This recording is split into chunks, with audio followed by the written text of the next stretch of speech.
요즘 더워도 너무 덥죠. 지구온난화가 계속되면서 기온이 점점 올라가고 있습니다. 폭염이랑 아이스크림 판매량은 직접적인 관계가 있어요. 작년 9월에 기록적인 폭염이 기억나실지 모르겠는데요. 이때 전년 동기 대비 아이스크림 매출액이 전체적으로 27%가 늘었다고 합니다. 근데 지구는 점점 더워지고 있잖아요. 그래서 글로벌 아이스크림 시장도 점점 커지고 있는 추세입니다. 글로벌 아이스크림 시장의 규모는 얼마일까요? 2023년 기준으로는 867억 달러, 한화로는 약 120조 원 규모입니다. 전 세계인이 매년 120조 원어치씩 아이스크림을 먹고 있는 거죠. 시장 규모는 2020년 이후에 매년 성장하고 있는데요. 28년에는 1134억 달러까지 성장할 전망이라고 합니다. 이 글로벌 아이스크림 시장에서 한국 아이스크림도 조금씩 존재감을 드러내고 있습니다. 2023년엔 수출액 9,310만 달러를 기록했는데요. 19년 대비 연평균 14.5%의 성장률을 기록하고 있습니다. 아이스크림으로 놓고 보면 거의 3천만 달러의 무역 흑자를 봤다고도 해요. 그리고 2024년엔 전년 대비 5% 증가한 9,841만 달러로 역대 최대 실적을 기록했습니다. 이거 숫자가 너무 커서 가늠이 잘 안 되는데요. 아이스크림을 얼마나 많이 판 거예요? 작년에 해외로 팔린 우리나라 아이스크림이 개수로 치면 3억 8천만 개에 이른다고 해요. 수출 대상 국가도 60개나 되고요.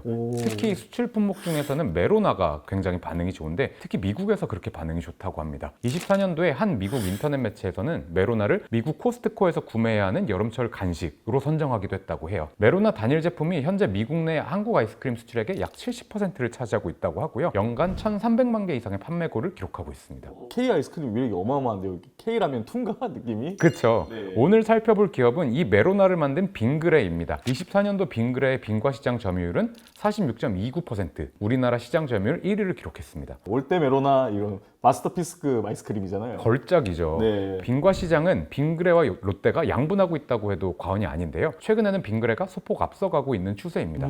혜태 아이스크림도 있는데? 라고 하실 수 있는데 그죠? 혜태 아이스크림을 빙그레가 20년에 인수했거든요. 그러니까 혜태 아이스크림은 빙그레의 자회사입니다. 옛날 프로야구판 기억하실지 모르겠는데 빙그레가 항상 혜태한테 져서 2등하고 그랬었는데 솔직히 잘 비교가 안 됐죠.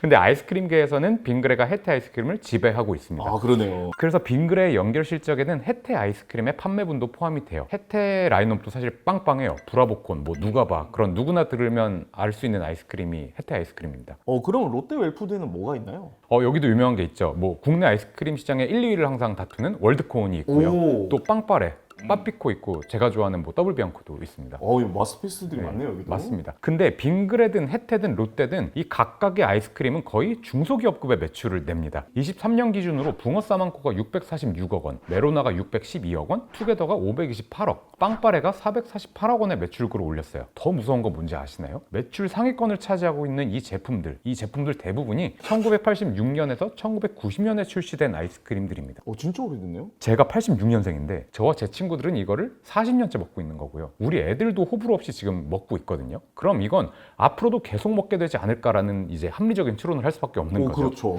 게다가 이제 한국에서만 먹는 게 아니라 외국에서도 먹기 시작을 했잖아요. 한국 제품에 대한 선호도 상승도 있지만 현지화 전략을 통해서 제품을 다양화한 것도 큰 몫을 한 것으로 알려져 있어요. 빙그레가 국내외를 가리지 않고 해외에서도 꽤나 열심히 노력을 해주고 있는 걸로 보입니다. 오늘은 빙과류 기업의 대장 빙그레에 대해 알아보도록 하겠습니다.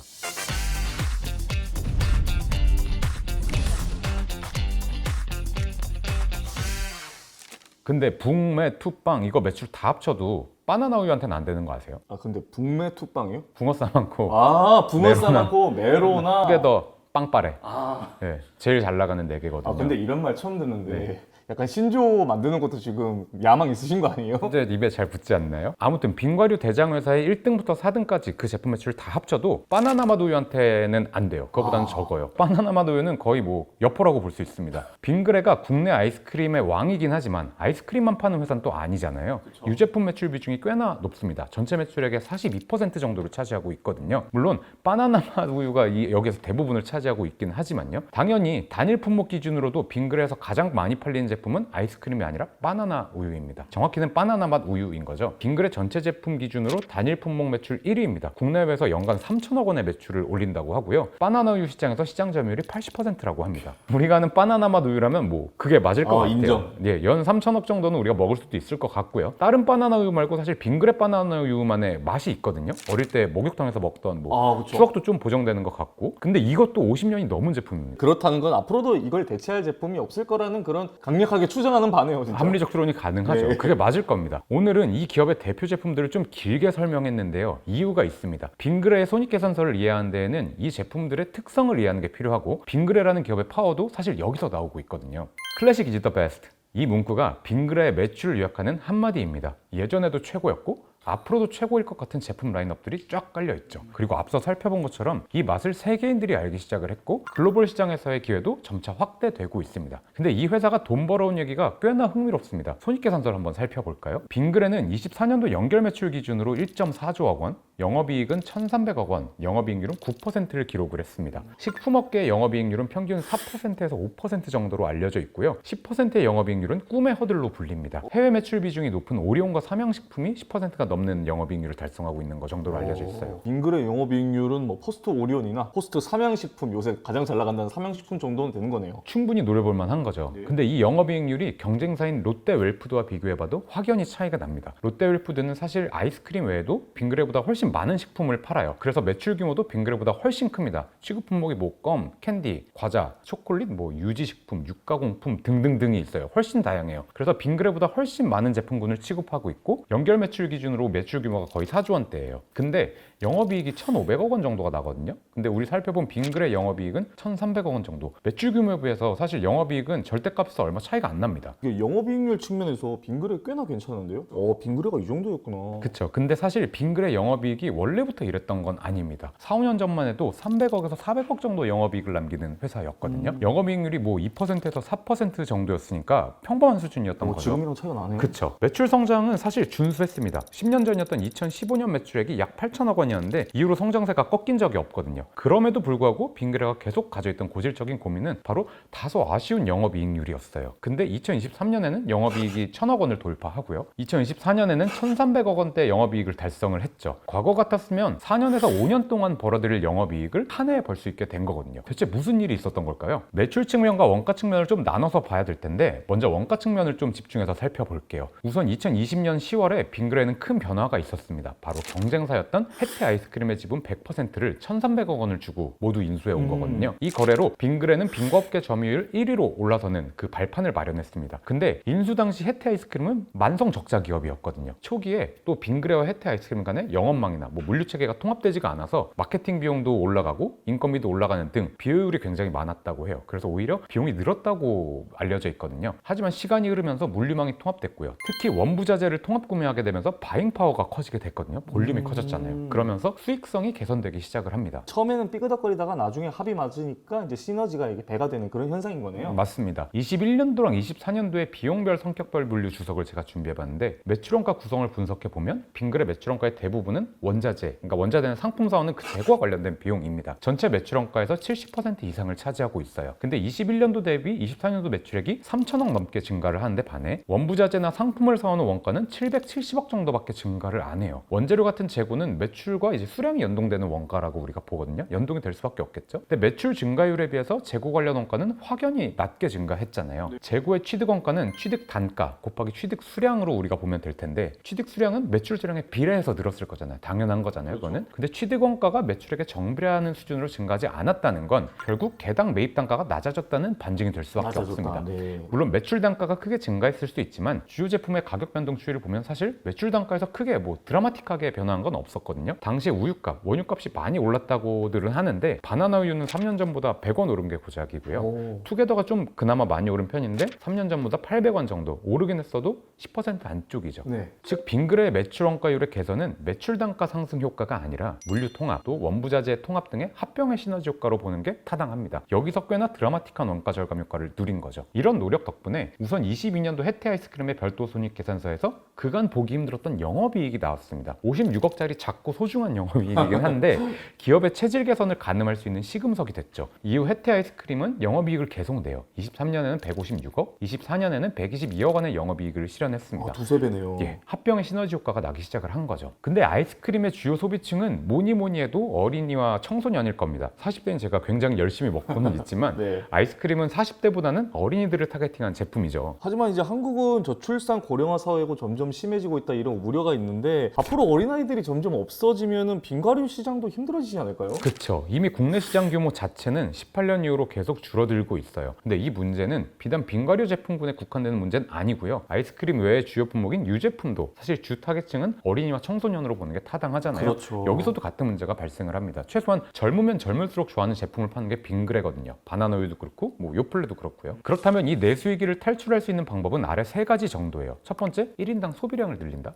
두 번째, 판매 단가를 높인다. 세 번째, 신제품을 출시해서 새로운 매출을 늘린다. 요 세 개 정도인데 사실 하나씩 따져보면 쉽지만은 않습니다. 먼저 1인당 소비량을 늘린다는 해결책을 생각해 보자고요. 자, 아이스크림 우리가 얼마나 더 먹을 수 있을까요? 제가 사실 아이스크림 한정하면 좀 대식가거든요. 제가 그래요? 사실 혼자 5개까지도 먹고 그래요. 5개를 드시나요? 지인한테 알려진 대식가입니다. 아. 근데 이건 제가 특이한 거고 네, 저 그쵸. 같은 섭취량을 남한테 강요할 수는 없잖아요. 주소비층인 애들한테 아이스크림을 2개씩 먹일 수는 없습니다. 아 그렇죠. 그렇다고 이제 뭐 40, 50대 어른들한테 더 먹으라고 이렇게 강요할 수도 없고. 그쵸. 저희 당 오르거든요. 이게 당 오르잖아요. 때문에. 즉 지금의 소비량을 획기적으로 늘릴 만한 트렌드의 변화나 기회 요소는 사실 딱히 떠오르는 게 없죠. 판매 단가를 높인다는 해결책도 쉽지는 않습니다. 우선 빙그레가 파는 제품이 한국에서는 고급 간식이라기보다는 국민 간식의 범주에 있습니다. 그렇죠. 특히 아이스크림이나 우유는 정부의 물가 집중 관리 품목입니다. 정부는 라면, 빵, 설탕, 그리고 우유, 아이스크림 등의 물가를 집중 관리하는 걸로 알려져 있어요. 오, 그렇군요. 국민들에겐 참 고마운 정책이죠. 우리가 자주 먹고 서민 물품이라고 판단되는 거지만. 근데 제조사 입장에서는 가격을 올리기가 쉽지가 않아요. 정부 말 안 들으면 어떻게 되냐고요? 21년도 영업의 비용에 429억 원 있는 거 보이시죠?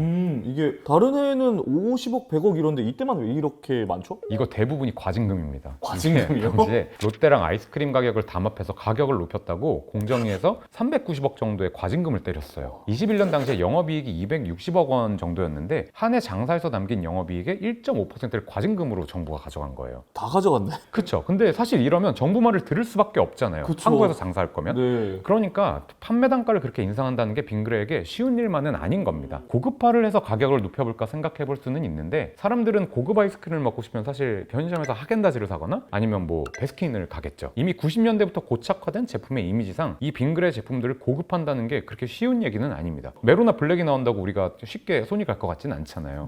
블랙. 신제품을 출시한다. 이것도 방법이기는 해요. 손흥민이 최근에 광고했었던 슈퍼콘이 예시이기는 한데 당시 대박은 아니어도 중박 정도는 쳤다고 이제 알려져 있기는 합니다. 근데 빙그레의 장점은 앞서 말한 것처럼 클래식 이즈 더 베스트입니다. 엄밀히 말하면 매력적인 신제품을 지속적으로 만들어내는 재능이 특별하게 있는 회사는 아니에요. 슈퍼콘 외에 매출 상위권 제품 근처에 간 신제품은 없어요. 그러니까 내 장점이 아닌 분야를 강요하는 것도 쉽지만은 않은 일인 거잖아요. 그리고 요즘은 안 되는 거 되게 하는 것보다 안 되면 잘 되는 거 하는 게 맞거든요. 결국 말씀하시는 거 들어보면 쉬운 게 하나도 없다 이렇게 들리고 하나도 없죠. 네, 고민이 좀 되겠는데요, 진짜. 네. 근데 하늘이 무너져도 솟아날 구멍은 있습니다. 오, 네. 빙그레는 이런 내수 시장의 한계를 글로벌 시장에서 극복하려고 하고 있습니다. 해외 매출 비중을 계속적으로 늘려가고 있어요. 앞서 말씀드린 것처럼 국내 식품업계 영업이익률은 5%면 준수한 거고 10%는 꿈의 영업이익률로 알려져 있잖아요. 이걸 돌파한 기업이 오리온과 삼양식품인데 두 회사가 높은 영업이익률을 달성할 수 있었던 건 모두 높은 해외 매출 비중이라고 꼽히고 있어요. 빙그레의 매출 실적을 보면 수출의 비중이 점점 늘어나고 있습니다. 작년에는 처음으로 수출 1억 불을 달성을 했고요. 전체 매출 대비 수출 매출액의 구성 비율도 23년도부터는 두 자릿수대로 점프를 했어요. 수출 매출 비중은 22년도 9.55%에서 24년도에는 12.24%까지 상승을 했습니다. 수출 효자 상품은 메로나와 바나나 우유입니다. 특히 최근 몇 년간은 바나나 우유가 트렌드를 좀 탔다고 해요. 2004년부터 미국 수출을 시작했었는데 그 이후에 중국, 대만, 홍콩, 베트남, 필리핀, 말레이시아, 캐나다 등 30여 개 국가에서 판매가 되고 많네요. 있다고 해요. 한국 드라마나 예능에서 이게 많이 노출되다 보니까 아름아름 영역이 확장되다가 근래는 좀 본격적인 확장이 시작됐다고 합니다. 사실 한국은 낙농 선진국은 아니고요. 유제품은 신선식품이라는 제품 특성상 수출하는 게 쉬운 제품도 아니에요. 맞아요. 근데 다른 유제품 회사와 달리 빙그레는 우유 그리고 유음료 품목에서도 매출 구조에서 수출 비중이 두 자릿수가 되는 기염을 토하고 있는 거죠. 사실 글로벌 시장은 내수와 비교할 수 없을 정도로 규모가 크니까 기회의 땅인 게 확실한 거거든요. 게다가 글로벌 아이스크림 시장은 계속 성장하고 있다고 해요. 하기는 뭐 한국의 애들이 적은 거지 외국에는 애들이 계속 많으니까요. 그렇죠. 또 아이스크림 시장이 지속 성장하는 배경에는 새로운 제품 개발이 가능한 기회 요소가 다양해졌다는 점이 꼽히고 있습니다. 이거는 신시장을 개척해야 되는 빙그레,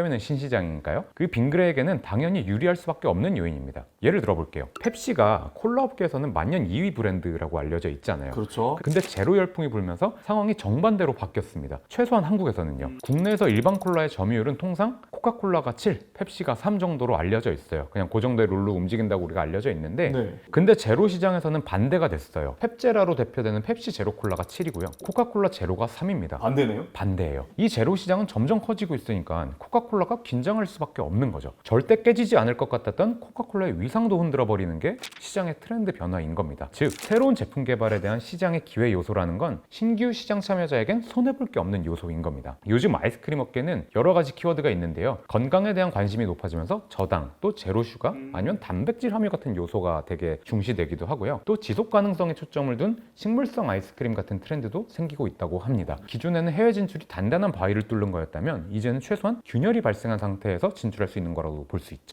그렇군요. 그리고 이제 온라인 시장이 커진 것도 한몫할 것 같은데. 당연해요. 너무 맞는 말씀이에요. 무시할 수가 없는 게 유통 채널이 오프라인에서 온라인으로 전환을 하면서 해외 진출이 굉장히 용이해졌습니다. 전 세계의 상품을 노출시키기도 용이해졌고요. 사실상 그러니까 진열대를 전 세계에 두는 거와 뭐 같은 효과인 거거든요. 그러니까 당연히 해외 시장으로의 매출이 쉽게 확대될 수밖에 없겠죠. 또 가장 중요한 건 저렴한 국민 간식인 메로나와 바나나 우유도 해외에서는 전혀 다른 포지셔닝을 할 수 있다는, 이게 가능해진다는 점입니다. 메로나가 그 예시일 건데 메로나가 우리한테는 그렇게 고급 아이스크림은 아니잖아요. 서민 아이스크림에 그렇죠. 가깝죠? 그 무인샵에서 2,000원 3개 할인하면 사오는 게 메로나잖아요. 맞아요.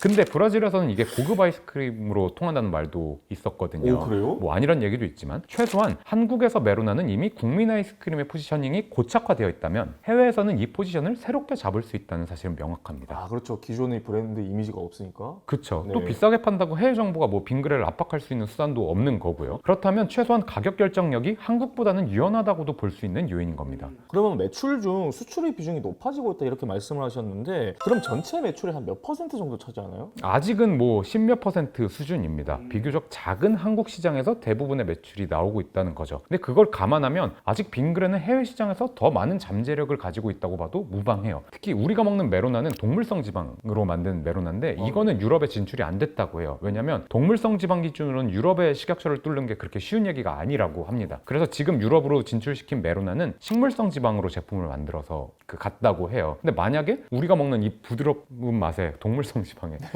이게 유럽에 언젠가 들어간다고 하면 수출의 규모는 사실 여기에서 배가가 될 수도 있어 보입니다. 네. 실제로 오리온의 경우도 해외 매출 비중이 60%가 넘고요. 삼양식품의 경우도 80%에 달한다고 해요. 이 점에 비춰보면 매력적인 수출 상품을 가진 빙그레의 경우도 꽤나 높은 수준의 수출 증가 기회가 있을 것으로 예상이 됩니다. 이게 아직 한 발 남았다 이게 아니라 여러 발 여러 남았다 발 남았어요. 이거네요. 네네. 아직 매출 증가가 끝이 아니라는 거잖아요. 잘 나가는 사업 덕택에 빙그레는 규모에 비해 넉넉한 예금 잔고를 가지고 있고요. 배당 성향도 굉장히 높은 편입니다. 24년 말 기준으로 총자산 대비 25%가량이 현금성 자산이랑 단기금융 자산이거든요. 배당할 여력이 충분하다고 볼 수 있는 거죠. 배당 성향도 굉장히 높습니다. 매년, 그러니까 22년도부터 보면 20년에는 120억, 23년도에는 130억, 24년에는 230억을 배당을 했고요. 25년에는 약 300억 원을 배당을 했다고 합니다. 24년도 당기순이익이 90억 원이었으니까 당기순이익 대비 배당 성향이 30%를 넘는 수준인 거죠. 이거는 꽤나 높은 배당 성향으로 볼 수가 있습니다.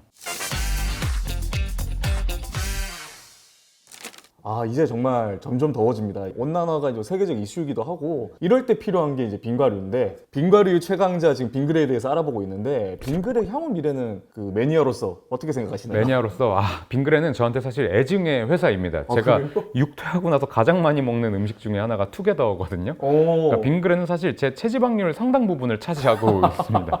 어려운 상황에서도 해외에서 되게 잘 된다고 하니까 애증의 회사이지만 굉장히 뿌듯하더라고요. 해외 진출은 꽤 된 것 같긴 하지만 본격적인 확대는 이제 시작되는 것 같기는 합니다. 그런 면에서 빙그레가 조선의 네슬레가 되지 말라는 법은 없습니다.